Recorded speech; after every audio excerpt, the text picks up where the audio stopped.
দেখুন, মোফাক্করুল সাহেব উনি লয়ার অ্যাডভোকেটস, কিন্তু তার নামের যতটা মোফাক্করুলের নাম নেওয়া হয়েছে ততক্ষণ হাইকোর্টের অ্যাডভোকেট বারবার করে একটা বিরাট একটা মাইলেজ বিরাট করে দেওয়া হয়েছে। তো আমার সাথে খুব পরিচিত, আমার ভাইয়ের মতো, বাট প্র্যাকটিসিং অ্যাডভোকেট নয়, এটা আমি বলবো। সে খারাপভাবে নেই কার নাই, কোনোদিন আমি দেখিনি হাইকোর্টে তাকে হিয়ারিং করতে। এবার প্রশ্নটা হলো, তার ভালো চেম্বার আছে, অনেক মামলা টামলা পাই, আর ব্যাস। আর এই মোফাক্করুলের যে সম্পত্তির যে ঘটনাটা ঘটলো, আমি একটা কথা বলবো, দেখুন আইন মানে আইনকে তো সকলকেই মানতে হবে। আমরা লয়ার, আমাদেরকে আগে মানতে হবে।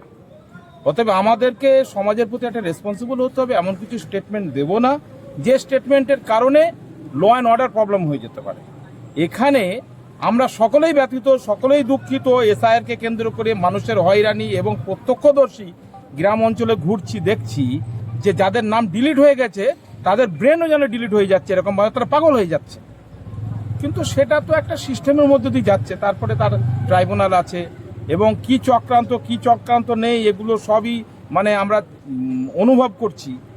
এরকম একটা পরিস্থিতিতে যে ঘটনাটা ঘটলো, বিশেষ করে আমি জুডিশিয়াল অফিসারদেরকে, জাজদেরকে কিডন্যাপিং করে তাদেরকে আটকে রাখা, এটা আইন মানে বিচার ব্যবস্থার উপর একটা আঘাত। এটা আমি সমর্থন করি না অ্যাজ অ্যান অ্যাডভোকেট।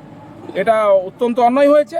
আর সেই কাজকে যদি কেউ ইন্ধন দেয়, যদি কেউ প্ররোচনা দেয়, সেটা ঠিক নয়। এসআইআর নিয়ে জনসাধারণকে কি বার্তা দেবেন? এসআইআর নিয়ে যেটা হয়ে গেছে, যদি হাজার আন্দোলন করুন, আপনার যেটা চলছে এরকমই হবে।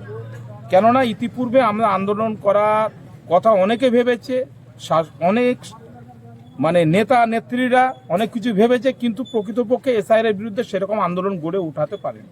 আর এসআইআর হওয়া উচিত, কিন্তু সেটা এই ইলেকশনের আগে পারপাসলি, উদ্দেশ্য প্রণোদিতভাবে মানুষের নামকে বাদ দেওয়ার জন্য এটা যেটা করেছে, এটাকে আমি সমর্থন করি না।